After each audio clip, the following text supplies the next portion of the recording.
Well, hey guys, it's Spiffyguy, and I'm back here with another Around the Home video, and we're doing a garden update. And I know what you're thinking, garden update?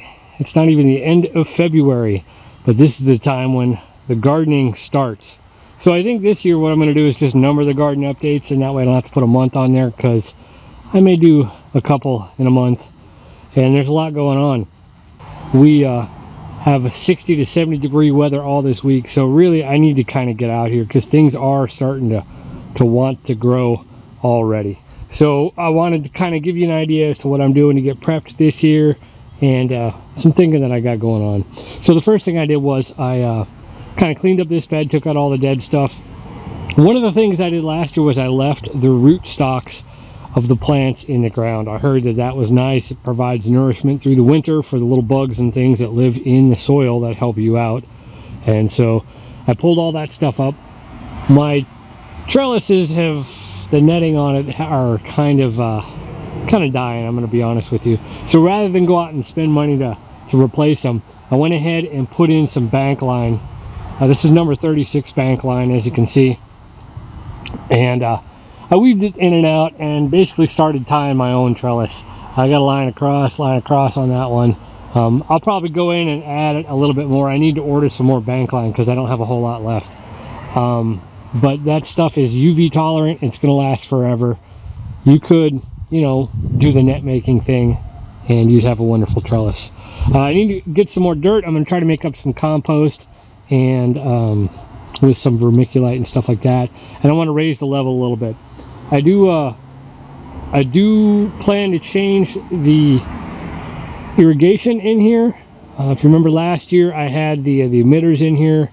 This year, what I'm going to do is I'm going to go ahead and run the 1/4 inch line with the emitters every 12 inches, and I'll just kind of weave that through here.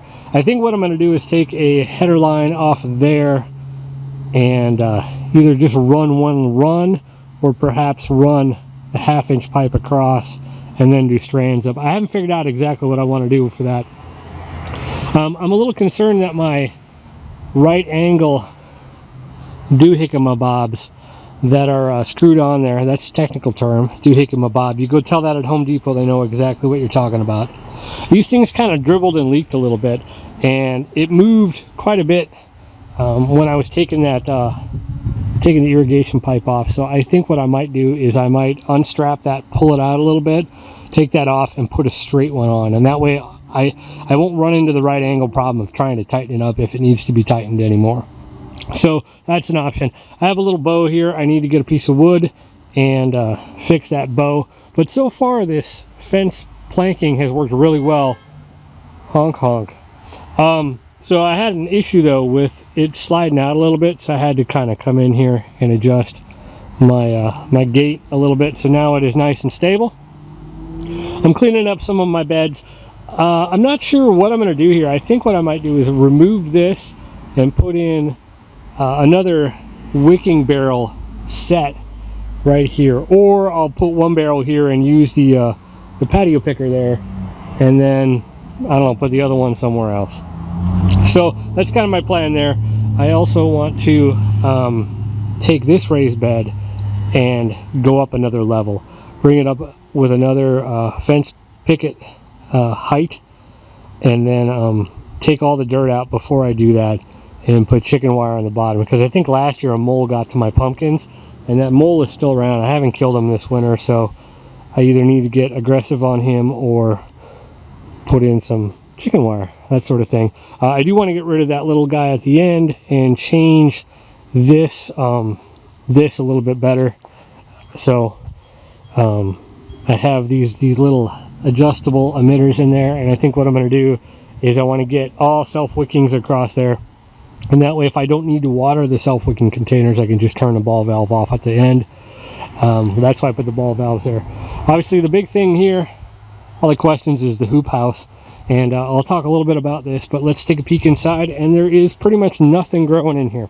So what I did is I planted a bunch of lettuce, as you can see here, and kale, and some cilantro, and this is an old tomato stock. And what I did is I planted it all in here, and then I hooped it up, and it got really cold. And the problem is while it would get warm during the day, there was no insulation. And I don't really know how viable that's going to be in a place like Missouri that actually gets hard freezes. I mean, you know, we got down into the, you know, the negatives, so things out here just aren't going to survive. But, you know, the kale is pretty cold hardy. This is that dwarf Siberian kale. And so what I'm going to do is I'm going to pull this off and kind of clean it up a little bit and see what comes in. I like the idea of doing the kind of the scattered garden in here, just kind of letting things grow what they will. And I'm going to try some different plants this year to kind of utilize the space in between the plants. So these are all my old peppers that I just left in there. So we'll get the hoop off and I'll show you what I did. But what worked well though was having one giant sheet of plastic cover 3 sides of it, and then having one side open. Okay, and that's this piece of plastic right here. And then what I did is I was able to clip it in using these clips. Okay, and so that clipped and made it basically adjustable. And having a drape here allowed me to kind of open it up, if you will, let some air vent, but it didn't let all the hot air out. So just some options. You know, it's hard because if it's getting into the 40s, you want to open it up, but if I'm at work, you know, I can't do anything, and all of a sudden it's 70, 80 degrees in there by the afternoon. So it's kind of a trade-off. So I had the some PVC, if you can see down here. This is just 1/2 inch PVC, and I unscrewed my my fence rail supports, and I'll take the plastic off and show you here. But then I put in the PVC in there and then screwed it tight, and so it just comes up to this T here. Now these plastic clips are actually really cool. You can buy these on Amazon, and they come in like packs of 10 for like $6-7, and they just snap on. You got to be careful that your plastic isn't too tight so you don't rip your plastic. One way to get around that though is to put a piece of tape down, a couple pieces of Gorilla Tape, and then put your clip on. Loud truck. But anyway, these clips worked real well, and these guys worked pretty decent too, although they did rust up a bit, but they were pretty cheap. And then along the bottom I just had some bricks to kind of hold it down and keep it from blowing around. And I think for the most part it worked out well. It's February 18th. We are not out of last frost date by any stretch of the matter, but I'm going to go ahead and pull this off anyway, because I don't really think I'm going to get a whole lot of use out of it, because if it's warm during the day and I'm at work, it's going to get overheat in there. So I'm just going to kind of let it ride. A better option would be to have a greenhouse and go that route. But let me pull the plastic off and I'll show you the frame. All right, so with the frame off, pretty much all it is just one stick of PVC on either side, stick in the middle, and then 2 T's. That's it. Like I said, I just loosened the boards up a little bit, slid them down, tightened the boards back up. For the middle parts, I just stuck a chunk in there, and that way I have places to secure along the bottom. So it's pretty simple. This you can buy at Home Depot. This is the 6 mil plastic. Get that thick stuff. Otherwise, the 4 mil will just kind of rip out on you. You can buy specialized plastics and things like that too. So there's probably a better option, but for the dirt cheap, simple, big box store stuff, you can't go wrong with the Home Depot stuff. So pretty much, you know, this bed, we're ready to roll. I got to put the trellis back up and rebuild the net, but I got to order some more bank line for that. This guy over here, the net needs to be fixed as well. This net stuff really just doesn't work too well. It kind of degrades and it pulls apart. But anyway, so there you go. That's my plan going forward. Like I said, down here I'm gonna try to raise that one up. Composts are both full, doing good. And this barrel right here I'm gonna replace. I'm gonna put in a self-watering wicking container with some smaller holes. I think what I'm gonna try to do is, rather than make the frowny face, I think what I'm gonna try to do is make a small slit and then do sort of a rounded kind of hole, like we talked about the wine bottle.